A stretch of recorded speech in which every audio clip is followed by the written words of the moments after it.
flu. But sometimes there isn't time to develop a vaccine for these new strains. So how would you think about those situations? Would you then offer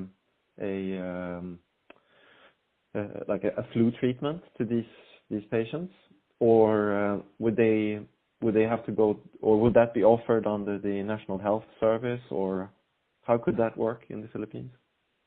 We cannot rely on the government here. Okay. Yeah. So if a similar situation would occur, definitely we present that to management.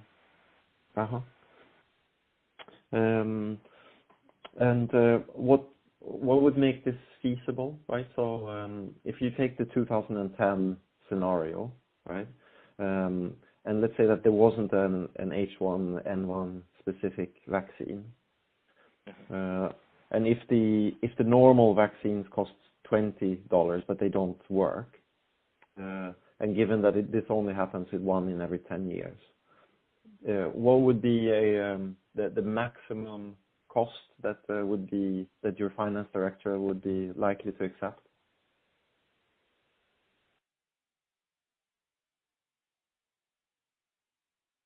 And not everyone will get it, right? So some people will not need it.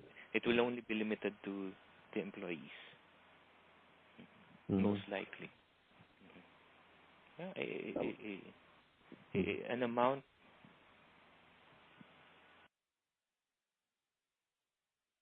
$30 or $40, or I should say less than double the current cost would still be acceptable. Yeah.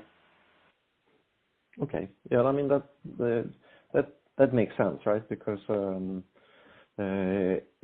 it's also an exceptional cost, right? It's not going to happen every year, right? It's only going to happen when the vaccine doesn't work. So even if it's double the cost, then that's still a small additional cost on average.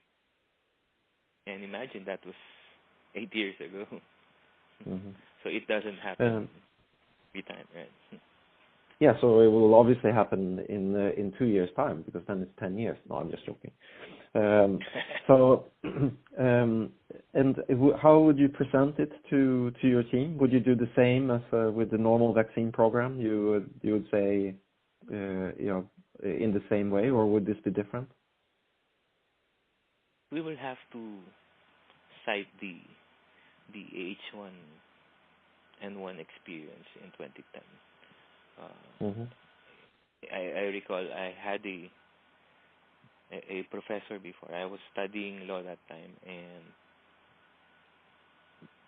she was out for more than a month, and we felt it was a matter of life and death.